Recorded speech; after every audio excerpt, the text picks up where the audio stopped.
Well, hiya, BookTube. Bill Ruttenberg here with the Ruttenberg Library. I wanted to come to you today with a book haul that I was able to do a couple of weeks ago. My wife, we went down south to Missouri to St. Joe, and my wife was getting her hair cut. And so while we were waiting, my daughter and I, we decided to go around to a few of my favorite book stops and pick up some used books. And so I'm excited to show these to you. And the stack that I ended up getting, I'm splitting it into two videos. And one's going to be a mass market paperbacks. That'll be the one that's in the future. And then I've got this one that got some trade paperbacks and some hardcovers. So yeah, just wanted to show these to you as promised in my video from yesterday. And then also I wanted to bring to your attention that tomorrow, Saturday,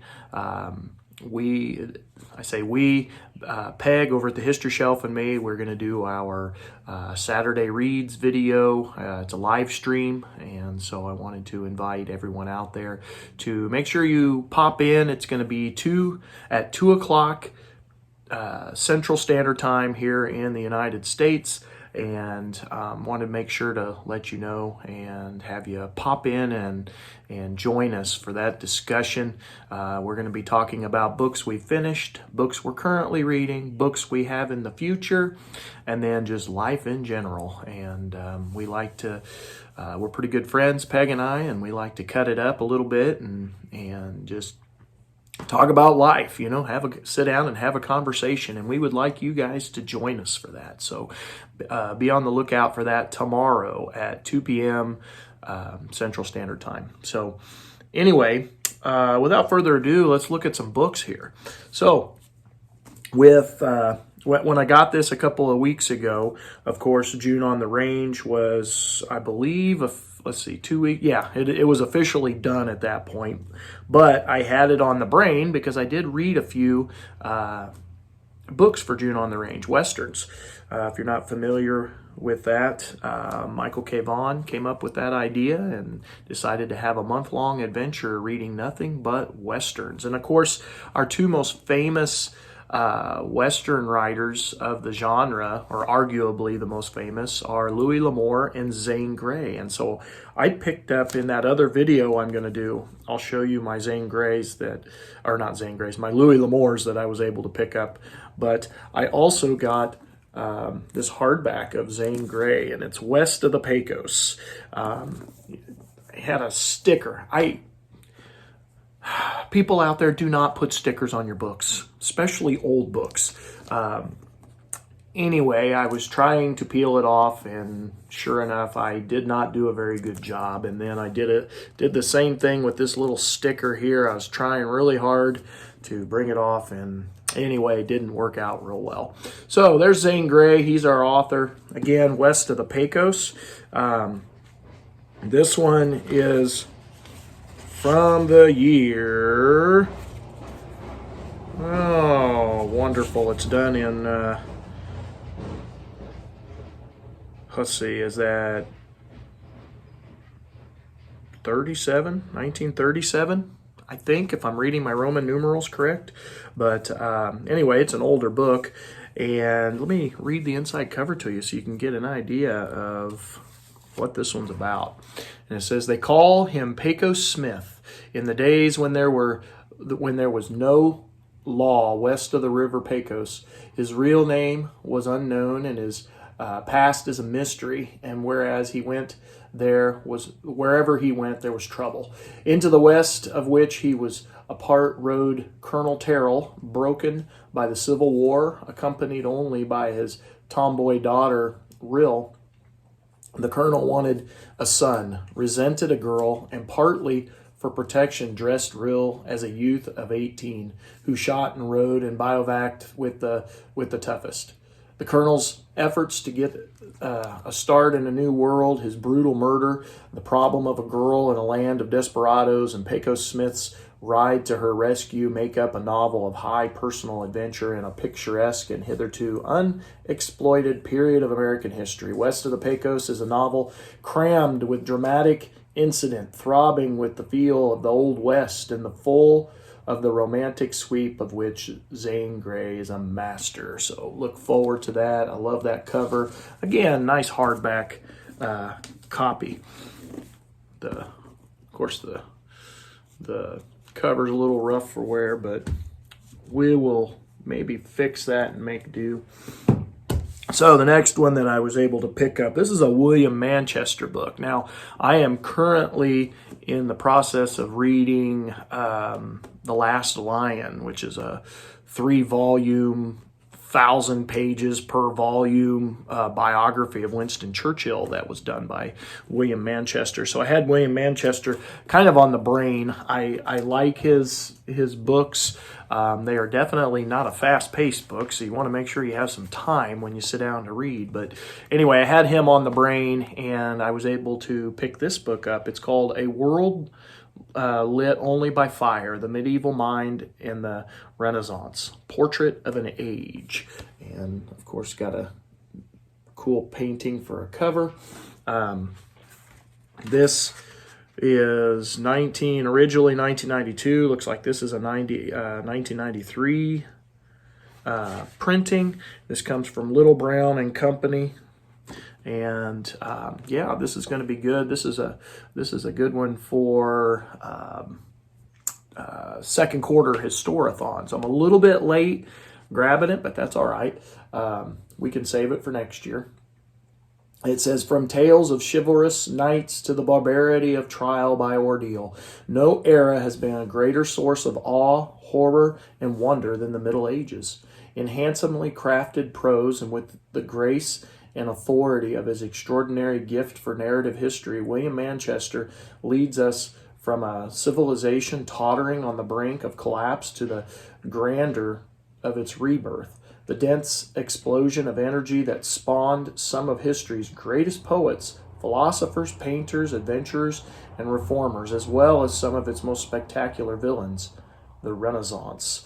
And so, yeah, looking forward to this. I've read his book on Douglas MacArthur. I loved that. Thought that was really well done. And like I said, I'm enjoying the one on Winston Churchill now. Now, that thing's so long, I don't know when I'll ever be able to finish it, but I am trying. This one is not as long. This one on the Renaissance and in the Middle Ages is 322 pages, so it's a pretty short work, but in real good condition. Picked it up for, I think that was just $1. So real good edition for my William Manchester stuff. The next one is a book that I read 3 years ago, I think. I think it's been 3 years now, but it's done all in poetry. And this is by Kwame Alexander, and it's called The Crossover. And this was just an absolutely wonderful book. I loved it. I had borrowed it from our English teacher in the middle school. She uses it with their kids. They read it during their poetry month. I think they do it for a month during poetry month, and they have a whole unit with this as the as kind of the centerpiece. And the kids, especially the boys, really, sometimes boys struggle with their reading in middle school. They just don't want to, and so this is one that draws in a lot of those kids that struggle.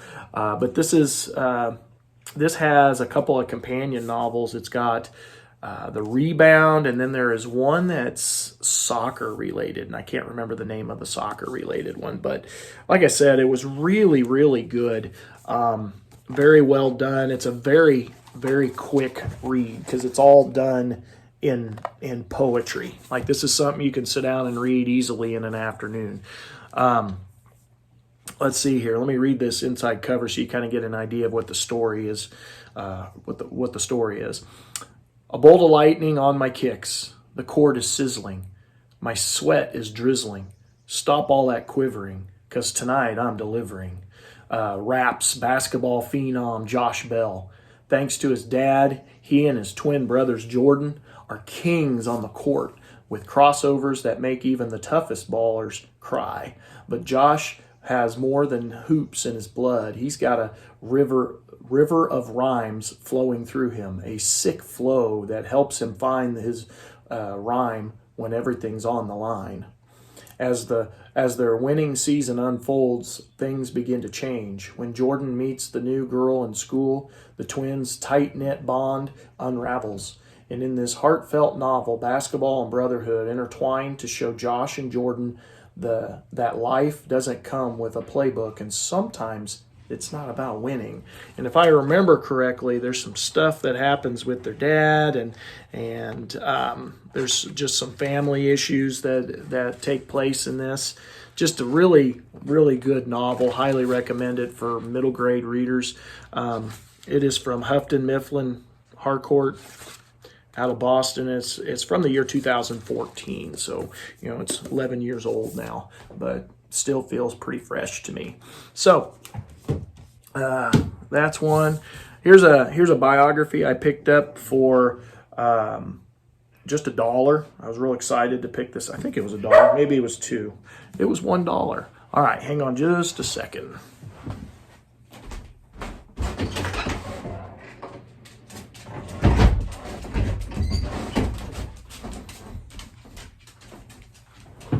Sorry, apparently my dog Clover doesn't realize why she gets locked out of the room sometimes. Anyway, so this is, like I said, a biography. It's called American Soldier, General Tommy Franks, Commander-in-Chief, United States Central Command, with Malcolm McConnell, and a new afterward. So maybe this is more of a memoir, it's autobiography with a helper writer. But anyway, I know nothing about him. This is more recent history, so I am not familiar with any of his life stories. So this will be a good one to pick up. Again, pick that up for $1. Great buy. This is one that I'm going to take into my classroom because I get a lot of kids who are World War II nuts, and they're always asking about airplanes and all that kind of stuff. And so, of course, the B-24s in World War II were a really big thing. And this is one I read quite a while back, and picked this one up for $1, and I'm going to put it in my classroom. And this is The Wild Blue by Stephen Ambrose. The men and boys who flew the B-24s over Germany, 1944 to 1945. So real excited to have that. It just talks about, in this book, it's been a few years, but George McGovern is one of the main characters that it's kind of wrapped around. And so you got some pictures here in the middle. There's George McGovern. But talks about the B-24s being like flying bricks. They were not the most mobile units, but they were very, very effective in what they were needed for. All right, so 3 books left here. The next one is one that I've heard everybody else talk about on BookTube, and I have never read this author before, but I saw it, and it was only, this one was a couple of bucks, it looks like. This is Alison Ware's book, The 6 Wives of Henry VIII, and I find that time period fascinating. I haven't read a ton on it, but reading about Henry VIII and his wives, and then his children's reign during England, it's almost like a soap opera. And it's just fascinating. I thoroughly enjoy reading about the little bit that I've done anyway, reading about Henry VIII and his kids and his wives. But Alison Ware, I'm not going to read the back of this one because most of you are pretty familiar with this one. The next one, these next 2, I was like tickled to death to find. They're in excellent shape. They're hardbacks, brand new condition. Look like they look like, honestly, they haven't even been read. And so I'm real tickled to have them. This first one is Exploring Lewis and Clark, Reflections on Men and Wilderness by Thomas P. Slaughter. And that one is exactly what the title says. It's just different essays on Lewis and Clark. Real excited about that one. This is from Alfred Knopf out of New York, the year 2003. And so, yeah, I can always use some more Lewis and Clark stuff. Being here in the Midwest, we get a lot of Lewis and Clark. And the last one in this book haul, try to keep this video a little shorter than yesterday's. This is The Burma Road, the epic story of the China, Burma, India theater in World War II by Donovan Webster. And this is like in brand new condition here.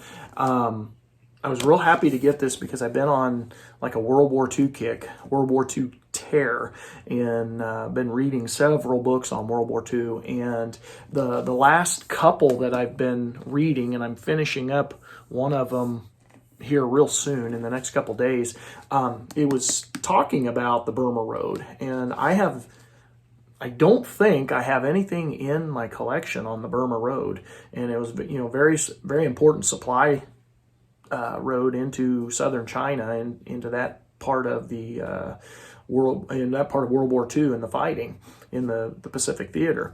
And so very important, and I didn't have much on it, so was real happy to get that.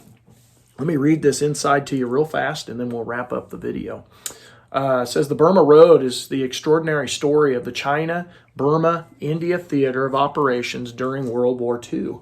As the Imperial Japanese Army swept across China and South Asia at the war's onset, closing China's seaports, more than 200,000 Chinese laborers embarked on a seemingly impossible task to cut a 700-mile overland route across the Himalaya Plateau, to be called the Burma Road. From the southwest Chinese city of Kunming to the railhead city of Lashio, Burma, they succeeded in less than 2 years. But with the fall of Burma in early 1942, the Burma Road was severed. It became the job of the newly arrived American General Joseph Stilwell to reopen it, and while at the same time keeping China supplied by airlift from India and driving the Japanese out of Burma as the first step in the Allied offensive against Japan. In the Burma Road, Donovan Webster vividly recreates the missions and adventures of those who served in the China, India, Burma theater. He follows the breathtaking escapes of the American hump pilots who flew hair-raising missions over the Himalayas to make food and supply drops in China. Tells the story that inspired the famous film The Bridge on the River Kwai. Describes the grueling jungle operations on Merrill's Marauders and the brigades of British Chindits, and recounts the raucous fighter pilot bravado of the Flying Tigers, interspersed with lively portraits of the unconventional American General Vinegar Joe Stilwell, the exceedingly eccentric British General Ord Wingate, and the mercurial Chinese Generalissimo Chiang Kai-shek. The Burma Road tells the sprawling, sometimes hilarious, often harrowing, and still largely unknown stories of one of the greatest chapters of World War II. And so, like I said, that's by Donovan Webster. And like I said, I don't think I have any other books in my collection on the Burma Road. If I do, it's not very many. Maybe one other, but I think this is the only one. So I'm excited to read about that. Like I said, I'm reading right now American Warlords by Jonathan Jordan, and they were just talking about that the other day on, opening up that Burma Road and what they had to do to, get that going. But anyway, that was fresh on my mind, and saw it, and I was like, that's awesome. So anyway, that is the end of the old book haul. See if I can get me a book pyramid, a reminisce of Mr. Steve Donahue. I'm going to do mine upside down though. Smallest to biggest there. So there is my book haul from a couple of weeks ago, BookTube. Let me know if you've read any of those, and hopefully maybe I gave you some ideas on some more stuff you can look for in your own reading. Again, reminder, tomorrow we have Peg and I over at the History Shelf. We have our Saturday Reads Livestream. Come join us on that, and throw your comments in the comments section. We'll answer questions and just have a good conversation for an hour or two.